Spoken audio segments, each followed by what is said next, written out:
बिस्मिल्लाहिर्रहमानिर्रहीम। अस्सलामुअलैकुम students, how are you? I hope आपको प्रीवियस लेक्चर समझ आ रहा होगा। Today we have to start question number 9 and the question number 9 is find the nth term of GP if A5 divided by A3 is equal to 4 by 9 and A2 is equal to 4 by 9। Let's start करते हैं। Solution में A N find करने का कह रहे हैं। A5 divided A3 यानी कि फिफ्थ टर्म हमारे पास 4 है, थर्ड टर्म 9 है और second term A2 this is 4 by 9। सबसे पहले हम कंसीडर कर लेते हैं। हमारे पास इसको A5 divided by A3 is equal to 4 by 9। अब अगर आप यहाँ देखें, आपने अभी प्रीवियस क्वेश्चन में जीपी के बारे में पढ़ा था, तो हम उसके लिए क्या फार्मूला राइट करते थे कि A N is equal to A R N minus 1, ऐसे ही होता है। अब यहाँ पर 5 है, अगर मैं ये फार्मूला पुट करूँगी ए, अगर यहीं पे मैं आपको बता देती हूँ ए एज इट इज आर। अब यहाँ पे हमारे पास फर्स्ट की बात कर रही हूँ, दिस इज 5, तो यहाँ क्या आ जाएगा 5 माइनस 1, तो ए आ गया 5 माइनस 1 इज 4, यानी कि मैं A5 की जगह राइट कर सकती हूँ A into R4, right, divided by. इसी तरह मैं आपको A3, इसमें भी formula A N is equal to A R N minus 1। अब एन टर्म हमारे पास A3 है, A as it is, R as it is, N की जगह हमारे पास 3 माइनस 1, तो ए आर एन 3 माइनस 1 इज 2, दिस इज A3। यानी अब मैं A3 की जगह राइट कर सकती हूँ A R square is equal to 4 by 9। Clear है? स्टेप्स क्लियर जी। Now the next step is AR4।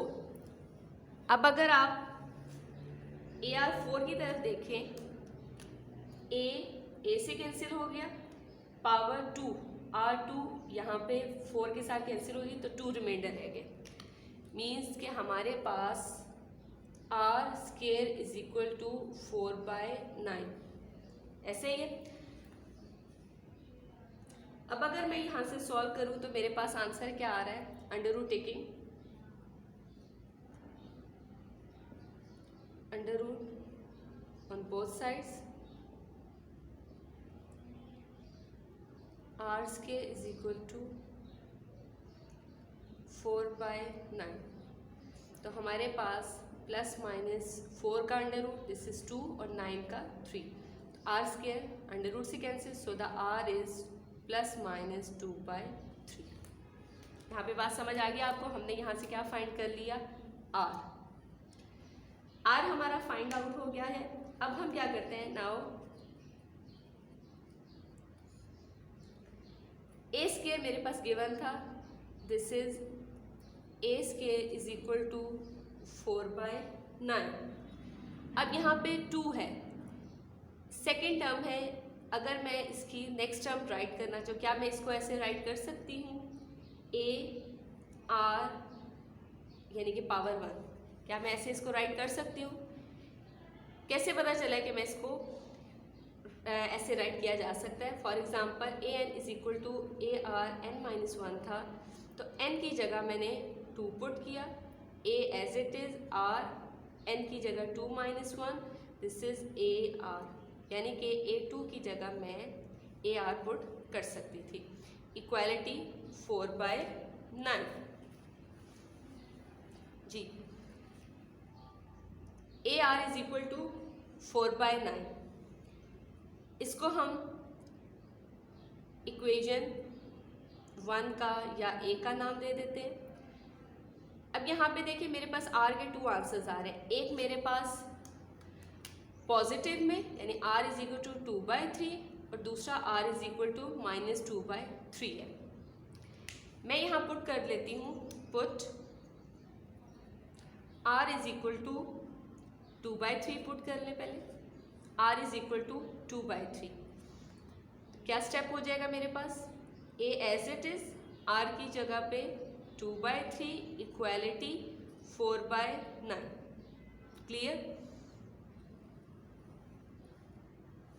हमने फाइंड करना है a, 2/3 है तो ऑपोजिट साइड जब जाएगा तो ये हमारे पास रेसिप्रोकल हो जाए, means a is equal to 4/9 multiply 3/2, 2 1s are 2 2s are 3 1s are 3 3, a is equal to 2/3 हमारे पास आ गया। जी हमने अभी ए आर में आर पुट किया पॉजिटिव 2/3, तो हमारे पास ए का आंसर आ गया। अब हम इसी में फ्रॉम इक्वेशन ए हम क्या करते हैं, A R is equal to 4/9 था, पहले हमने पॉजिटिव 2/3 पुट किया, अब हम negative put R is equal to -2/3। जब हम -2/3 पुट करेंगे A as it is, R की जगह -2/3 इक्वालिटी 4/9। अगेन रेसिप्रोकल ले, ए यहीं रहेगा 4/9 multiply -3/2, 2 1s are 2 2s are 3 1s are 3 3s are, so A is equal to -2/3। यहाँ आपको बात समझ आई।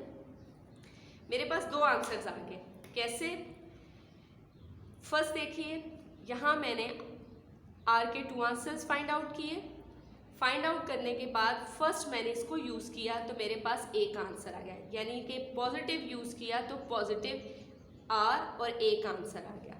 फिर मैंने अगेन नेगेटिव पुट किया, इसी इक्वेशन में पुट किया तो मेरे पास माइनस में आंसर आ गया। रीज़न क्या है कि हमने nth टर्म फाइंड करनी है। अब nth टर्म फाइंड करने के लिए हम एक दफ़ा यहाँ से पॉजिटिव आर और पॉजिटिव ए पुट करेंगे एक आंसर में, दोबारा nth टर्म भी फाइंड करने के लिए एक दफ़ा नेगेटिव और ए के साथ भी एक दफ़ा नेगेटिव की टर्म को पुट करेंगे। ओके, नाउ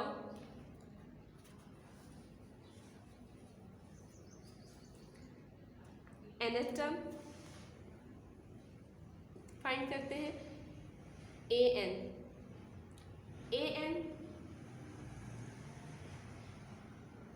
ये हमारे पास फार्मूला होता है an is equal to ARN -1। पहले आपने 2/3 पुट किया, an as it is, a की जगह पे क्या आंसर आया 2/3, when you have to put r 2/3, a is 2/3, r also 2/3, n as it is -1।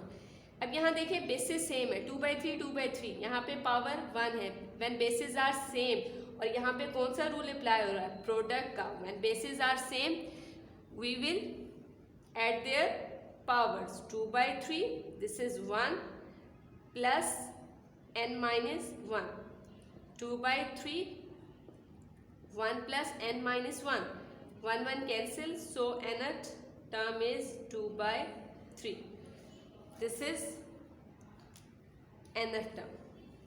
Clear. अब हमने पुट कर लिया 2/3 और पॉजिटिव के साथ जो ए का आंसर पॉजिटिव आया। अब मैं -2/3 पुट करूंगी आर और ए भी -2/3 पुट करूंगी, ठीक है।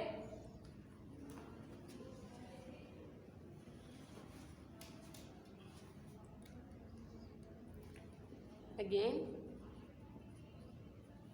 Put r is equal to -2/3 and a is equal to -2/3, an is equal to ar n-1, an as it is, a की जगह पे -2/3, r की जगह पे भी -2/3 and n-1 इसकी पावर आ रही है।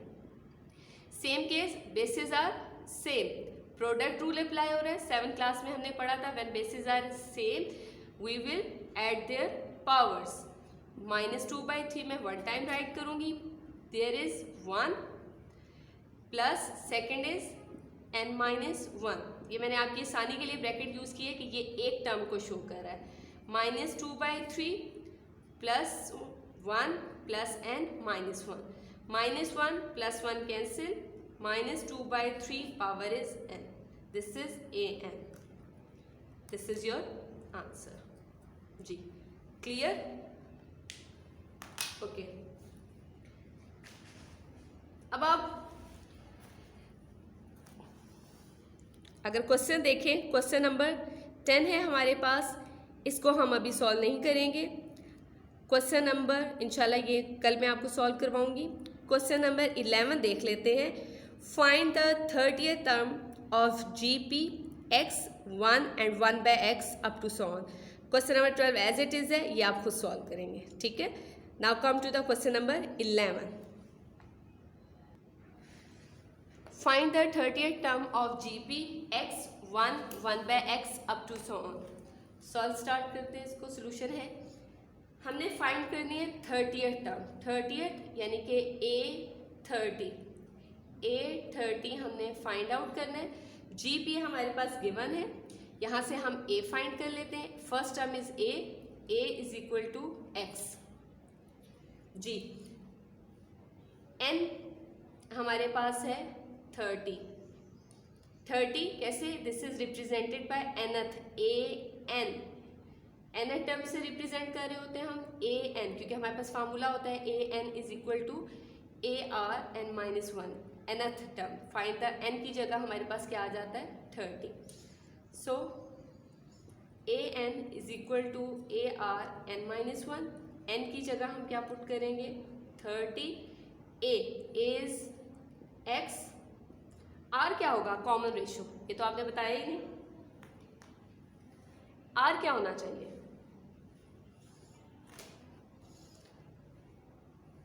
Very good, 1/x. कैसे पता चला आप लोगों को?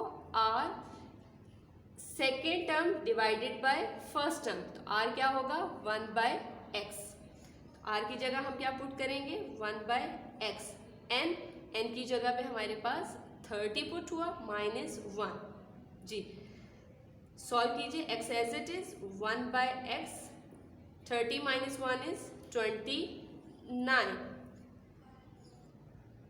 अब मैं x को 1 से मल्टीप्लाई कर लेती हूँ. This is x divided bye, बल्कि मैं आपको आसान स्टेप एक और बताती हूँ. x को एज इट इज रहने दें. अब यहाँ देखिए 1 की पावर भी 29 है, x की पावर भी 29 है. समझाने के लिए बेशक आप बाद में स्टेप स्किप भी कर सकते हैं. इसको 29 x एज इट इज 1 की पावर 29, यानी 1 को जितनी दफ़ा भी मल्टीप्लाई किया जाए तो आंसर क्या आ जाता है 29 आएगा कि 1 आएगा 1. Very good. तो ये हमारे पास 1 और x की पावर 29 एज इट इज. मैं इसको ऐसे लिख सकती हूँ x 1s are x divided by x की पावर 29. अब हम क्या करते हैं, आपके पास 7th क्लास में आपने रूल पढ़ा होगा कि व्हेन बेसेस आर सेम, यानी कि a की power m divided by a की पावर n, यानी कि बेसेस सेम हो लेकिन डिवीजन हो तो हम क्या करते हैं, वो किसके इक्वल होता है m - n. m यहीं पे नीचे से जब वो ऊपर गया डिनोमिनेटर से न्यूमिनेटर तो साइन चेंज हो गया. अगर इसी तरह मैं न्यूमिनेटर को डिनोमिनेटर की तरफ लाऊंगी तो न्यूमिनेटर का साइन चेंज हो जाएगा. फॉर एग्जाम्पल मेरे पास अगर हो x की पावर 2 डिवाइडेड बाय x की पावर 3, जब मैं इसको अगर न्यूमिनेटर को नीचे लाना चाहूँगी तो ये यहाँ पे रिमाइंडर 1 बच गया, 3 एज इट इज, तो इसका साइन चेंज होगा. This is -2. Same as a case here. यहाँ पे भी देखें x डिवाइडेड बाय x की पावर 29, तो मैं स्मॉलेस्ट, इसकी पावर 1 है, यहाँ पे पावर 29 है, तो स्मॉलेस्ट पावर को मैं A30 स्मॉलेस्ट पावर यानी x पावर 1 को डिनोमिनेटर के पास ला रही हूँ, तो 1 डिवाइडेड बाय x की power 29 -1. So A30 is equal to 1 x power 28. This is your A30. Clear? Note down your diary. Homework है आपका exercise number 7.4.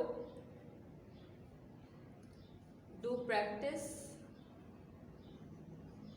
of question number 9, 11 and 12. Okay, I hope so कि आपको question समझ आ गई होगी। अगर कोई प्रॉब्लम है तो नेक्स्ट लेक्चर में ज़रूर हमें बताएं। जज़ाकुमुल्लाह खैरा।